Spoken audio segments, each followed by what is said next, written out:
Lines and angles, रेखाएं और कोण। ये जो टॉपिक है class 9th 10th 7th 8th इत्यादि क्लासों में ये टॉपिक है। तो हम पढ़ते हैं रेखाएं और कोणों के बारे में। सबसे पहले आ जाते हैं रेखा।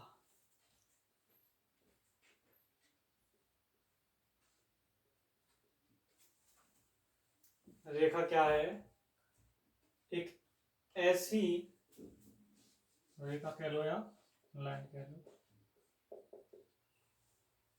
एक ऐसी लंबाई जिसकी कोई भी क्या नहीं होती, यानी एक ऐसी लेंथ जो इनफाइनाइट होती है, जिसका कोई भी एंड पॉइंट नहीं होता, तो उसे कहते हैं हम रेखा।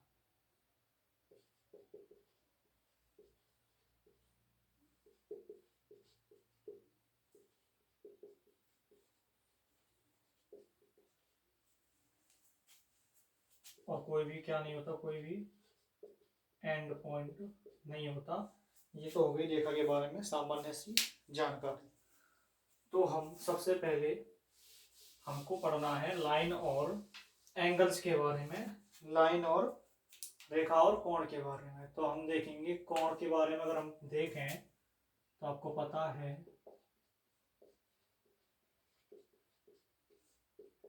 कोण पहला एक्यूट, एक्यूट एंगल जो होता है वो 90 डिग्री से छोटा होता है। 90 डिग्री से क्या होता है? Less than 90 degree. यानी अगर इसकी मैं कहूं तो ये क्या है? एक्यूट एंगल है, क्योंकि 90 डिग्री से क्या है? छोटा है। इसको मान लेते हैं 60 डिग्री का एंगल। सेकंड सेकंड एंगल अगर मैं कहूं राइट एंगल के बारे में, तो राइट एंगल वो एंगल होता है जिसमें 90 डिग्री का एंगल हो। कितने का एंगल हो? 90 डिग्री का। तो वो क्या होता है? राइट एंगल होता है। तो हम बना सकते हैं राइट एंगल के बारे में कि 90 डिग्री के क्या हो? बराबर हो, वही होगा राइट एंगल। इसको आप नोट कर सकते हैं, ये तो सामान्य सी जानकारी है।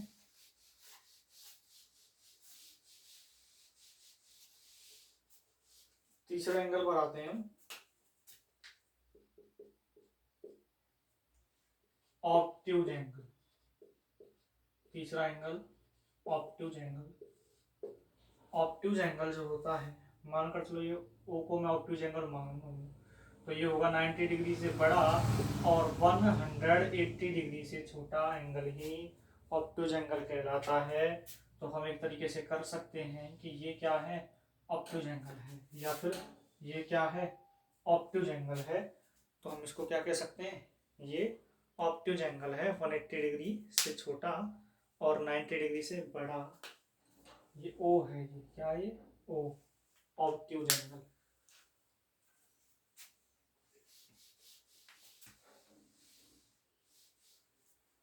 फोर्थ एंगल की अगर हम बात करें, वो है स्ट्रेट एंगल। Straight angle. तो स्ट्रेट एंगल के बारे में बात करें तो एक ऐसा एंगल जो 180 डिग्री के बराबर हो, तो वो होता है स्ट्रेट एंगल। तो ये कितनी डिग्री का होता है? 180 डिग्री का। और हम अब चलते हैं पांचवें एंगल की तरफ, जिसका नाम है रिफ्लेक्सिव एंगल। जिसका नाम है रिफ्लेक्सिव एंगल। रिफ्लेक्सिव एंगल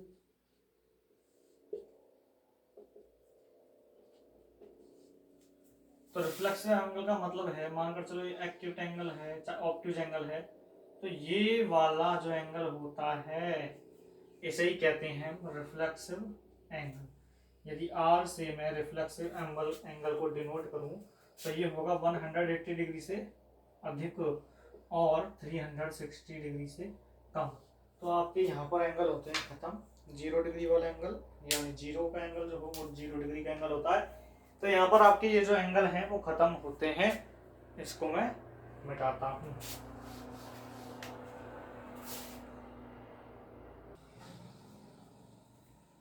अब हम आते हैं रेखाओं पर।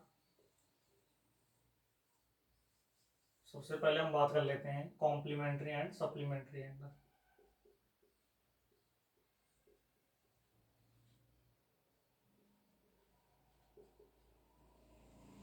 याद रखना कॉम्प्लीमेंट्री एंगल का मतलब होता है दो एंगल जो आपस में जुड़ करके 90 डिग्री का एंगल बनाते हैं, उन्हें हम कहते हैं कॉम्प्लीमेंट्री एंगल। यानी मानकर चलो एक एंगल 60 डिग्री का है तो हम देखेंगे कि इसका कॉम्प्लीमेंट्री एंगल क्या है। तो हम इसको ए मान लेते हैं कि ए बराबर है 60 डिग्री। तो हम यहाँ रखेंगे 60 प्लस ये क्या हो गया angle B is equal to 90।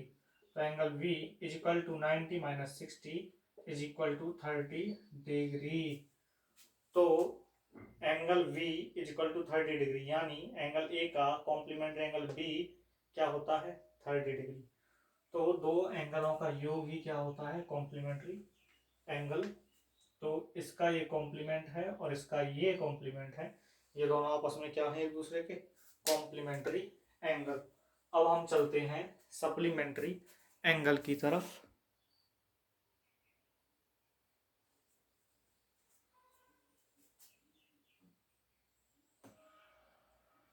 अब हम चलेंगे सप्लीमेंट्री एंगल की तरफ। सप्लीमेंट्री एंगल का मतलब होता है सप्लीमेंट्री एंगल का मतलब है कि वो दो एंगल जो मिलकर के क्या करें 180 डिग्री का एंगल बनाएं, उन्हें कहते हैं हम सप्लीमेंट्री एंगल।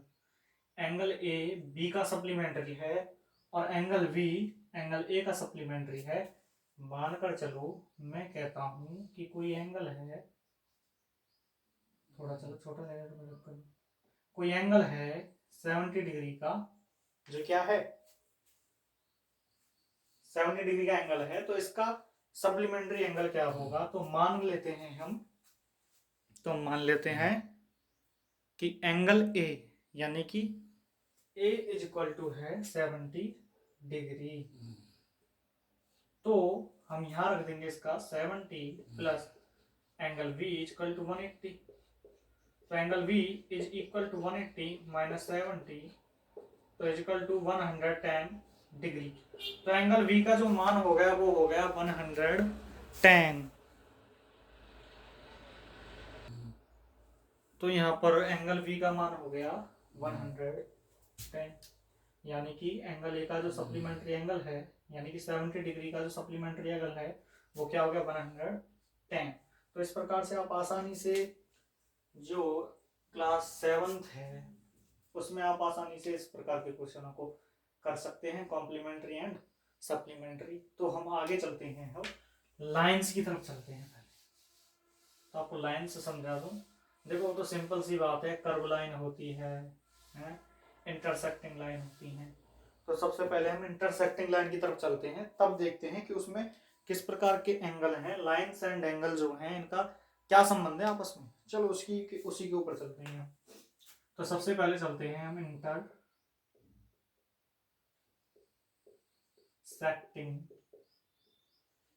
लाइन। मानकर चलो दो लाइन है, जो आपस में एक दूसरे को क्या कर रही हैं, इंटरसेक्ट कर रही हैं, यानी प्रतिच्छेद कर रही हैं किसी बिंदु ओ पर। मानो या मत मानो, लेकिन मैं यहाँ पर आपको कहता हूं हमेशा याद रखना, ये इंटरसेक्ट कर रही हैं एक दूसरे को, तो यहाँ इंटरसेक्ट जहां कर रही हैं वहां कोई ना कोई एंगल जरूर बनाएंगी। तो यहाँ पर जो एंगल बनेगा वो हम मान लेते हैं 1, यहाँ पर मान लेते हैं एंगल 2। तो याद रखना एंगल 1 जो है वो एंगल 2 के बराबर होगा। एंगल 1 जो है वो एंगल 2 के बराबर होगा।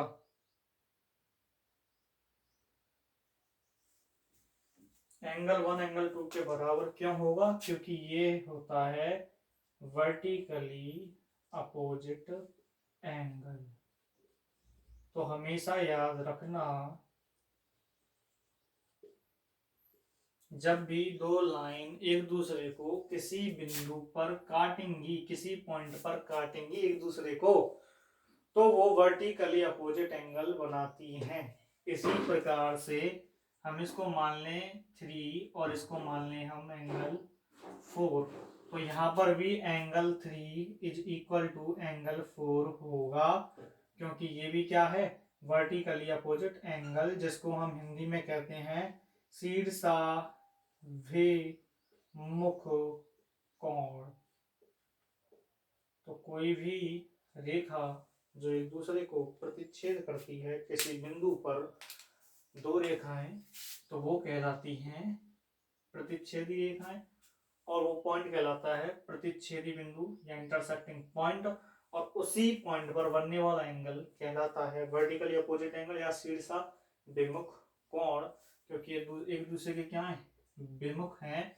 और एक चीज याद रखना, यदि एंगल 1 और एंगल 2, यानी कि ये दोनों ही एंगल, अगर ये एक्यूट एंगल है तो ये भी तो एक्यूट होगा। अगर ये एक्यूट एंगल हो, एक्यूट न्यून कोण हो, तो एंगल 4 और एंगल 3 ये ऑब्ट्यूज एंगल रहेंगे, यानी कि अधिक कोण रहेंगे। ये चीज समझने योग्य है, आप इसको नोट कर सकते हैं।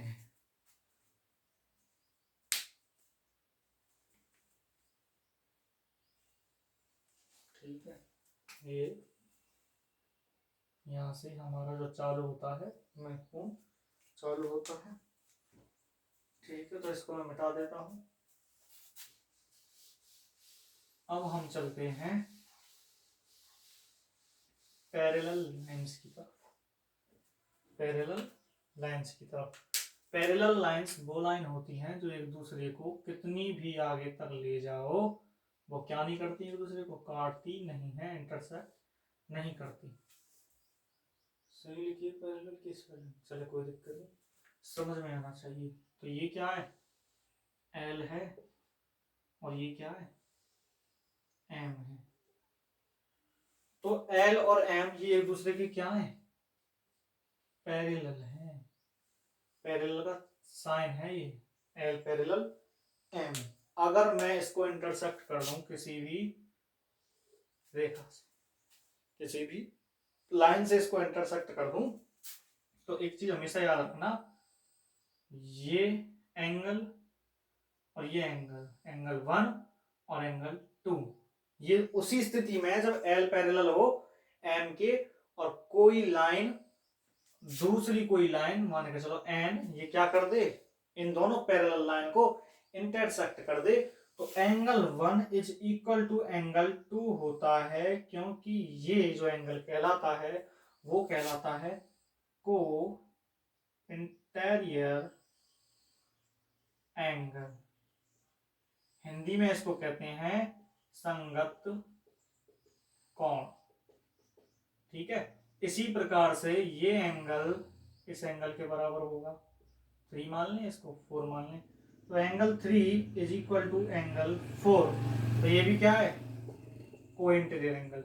इसी प्रकार से इसको मान लें हम 5, इसको मान लें हम 6, तो एंगल 5 भी क्या होगा, एंगल 6 के बराबर होगा, एंगल 6 के बराबर होगा। देखते जाओ आप, एंगल 1 एंगल 2 के बराबर था, और ये कब स्थिति में, जब एल पैरेलल हो एम और कोई लाइन इन पैरेलल लाइंस को काट दे तो ये दोनों ऊपर वाले एंगल बराबर, दोनों नीचे वाले एंगल बराबर, और इसी प्रकार इसमें भी दोनों ऊपर वाले एंगल बराबर और दोनों नीचे वाले एंगल भी बराबर होंगे।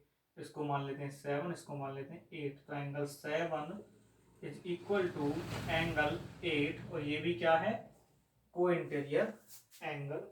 आप इसको नोट कर सकते हैं। अभी हमारा पैरेलल लाइन का ही कॉन्सेप्ट चलेगा, क्योंकि इसमें बताता है अल्टरनेटिव इंटीरियर एंगल। नोट कर लीजिए आप इसको।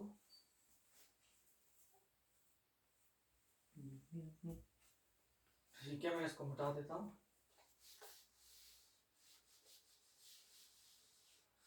पैरेलल लाइन में ही मैं दोबारा से बनाता हूं।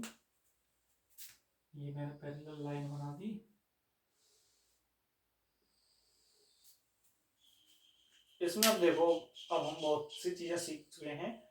हम एक बार अल्टरनेटिव एंगल के बारे में देख लेते हैं। एक चीज देखो, अल्टरनेटिव एंगल उन्हीं एंगलों में बनेगा जिसमें दो लाइन क्या हो, आपस में पैरेलल हो। तो अल्टरनेटिव एंगल को आसानी से प्राप्त करने का फॉर्मूला है ये वाली लाइन। ये जो लाइन है ना, ये वाली, इसे कहते हैं ट्रांसवर्सल लाइन। तो ये ट्रांसवर्सल लाइन है जो दोनों पैरेलल लाइनों के बीच में है, जो इन दोनों को जोड़े हुए है। या फिर एक लाइन एन है जो क्या कर रही है, इनको इंटरसेक्ट कर रही है। तो इसी में से तो ये ट्रांसवर्सल लाइन बनी है। तो ट्रांसवर्सल लाइन आप इसको जेड के रूप में भी प्राप्त कर सकते हैं। तो ट्रांसवर्सल लाइन के इधर बना हुआ कोण और इधर बना हुआ कोण, इसको मान लेते 1, इसको मान लेते 2। ये दोनों क्या होंगे, बराबर होंगे, और इस एंगल का नाम होगा अल्टरनेटिव एंगल। और इसी एंगल को कहते हैं एकांतर कोण। क्या कहते हैं हिंदी में, एकांतर कोण। तो इसी प्रकार से देखो, ट्रांसवर्सल लाइन है तो इधर का कोण, इधर का एंगल और इधर का एंगल भी क्या होंगे, आपस में बराबर। क्यों होंगे, क्योंकि ये भी क्या बना रहा है, ये उल्टा साइड बना रहा है, इसे कहते हैं अल्टरनेटिव एक्सटीरियर एंगल। तो ये भी क्या होंगे, आपस में बराबर। इसको 3 मान लें, इसको 4 मान लें। तो angle 3 is equal to angle 4। तो ये भी क्या है, अल्टरनेटिव एंगल। तो आप इसको क्या कर सकते हैं, आराम से नोट कर सकते हैं। इन्हें कहते हैं हम एकांतर कोण। अब हम पैरेलल लाइन पर ही चलेंगे और हम देखेंगे कितने एंगल बनते हैं पैरेलल लाइन को। जब कोई लाइन इंटरसेक्ट करती हैं तो कितने एंगल बनते हैं, तो उन्हीं के बारे में हम जानने का प्रयास करेंगे।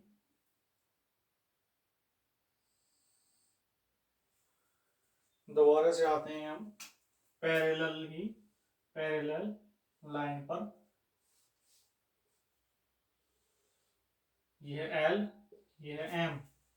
यहां हम लिखेंगे L पैरेलल है M की।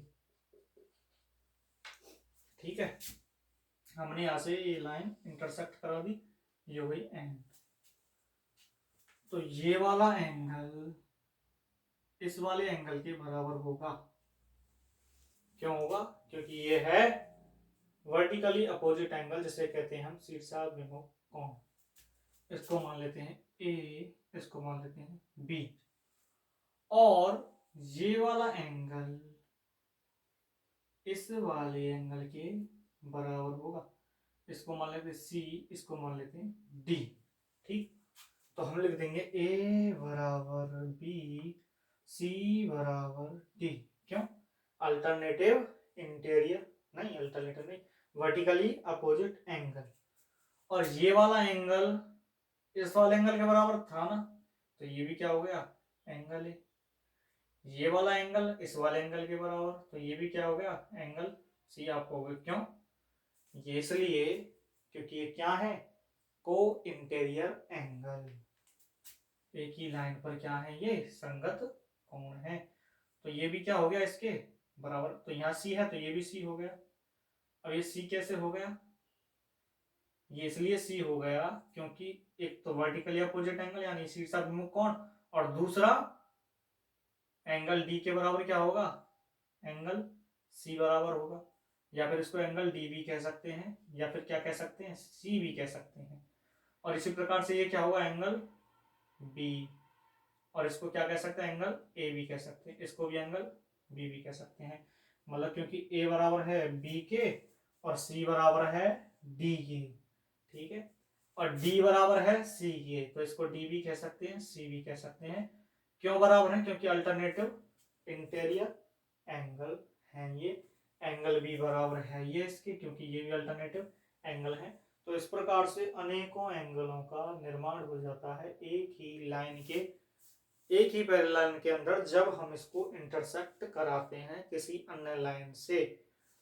अगर आपकी कंफ्यूजन दूर हो गई हो तो हम आगे चलते हैं। एक बार आपके लिए दोबारा से मैं इसको लिख देता हूं, एक बार दोबारा से समझा देता हूं, जिससे आपके अच्छे से समझ में आ जाए। देखो, ये वाला एंगल 1 एंगल 2 के बराबर है, और एंगल 1 इसके भी तो बराबर है, इसको मान लेते हैं 3, ठीक है। एंगल 2 इस एंगल के बराबर है, क्यों, वर्टिकली अपोजिट एंगल। ये भी एंगल 1 एंगल 3 के बराबर, वर्टिकली अपोजिट एंगल, इसको मान लेते हैं हम 4, और एंगल 3 एंगल 4 के बराबर है, एंगल 3 एंगल 4 के बराबर है। आप कहोगे क्यों, क्योंकि ये क्या है, को इंटीरियर एंगल। एंगल 1 एंगल 2 के बराबर क्यों था, को इंटीरियर एंगल। तो एंगल 2 एंगल 3 के भी बराबर है। आप कहोगे एंगल 2 एंगल 3 के बराबर क्यों है, एंगल 2 एंगल 3 के बराबर इसलिए है क्योंकि ये क्या है, ट्रांसवर्सल लाइन, इसलिए, और ये क्या बन रहा है, अल्टरनेटिव एंगल। अगर मानकर चलो यहाँ कोई एंगल है जो है एंगल 5, तो एंगल 5 इस वाले एंगल के भी बराबर होगा और इस वाले एंगल के भी बराबर होगा। ये इस वाले एंगल के बराबर इसलिए होगा क्योंकि ये है को इंटीरियर एंगल, और एंगल 5 इस वाले एंगल के बराबर इसलिए होगा क्योंकि ये है vertically opposite angle. Angle 7 angle 8 के बराबर होगा क्योंकि ये क्या है, को इंटीरियर एंगल। एंगल 7 एंगल 6 के बराबर होगा, क्यों, क्योंकि ये क्या है, अल्टरनेटिव एंगल। तो इस प्रकार से हम इन एंगल्स को बराबर कर सकते हैं, और आप एक सवाल को 2 नहीं लगभग 3-4 तरीकों से कर सकते हैं। अगर ये आपको वीडियो अच्छी लगे, अगर आपको कॉन्सेप्ट समझ में आए, तो आप इस चैनल को मेरे को सब्सक्राइब कर सकते हो, लाइक कर सकते हो, और बच्चों को भी शेयर कर सकते हो जिनको पढ़ने की आकांक्षा हो। तो यहाँ पर पढ़ाई उपलब्ध कराई जाएगी, online study with Hitesh sir channel पर। ज़्यादा से ज़्यादा बच्चे इस पर जुड़ें, जिससे हम ज़्यादा से ज़्यादा वीडियो ला सकें और ज़्यादा से ज़्यादा पढ़ाई करा सकें। धन्यवाद।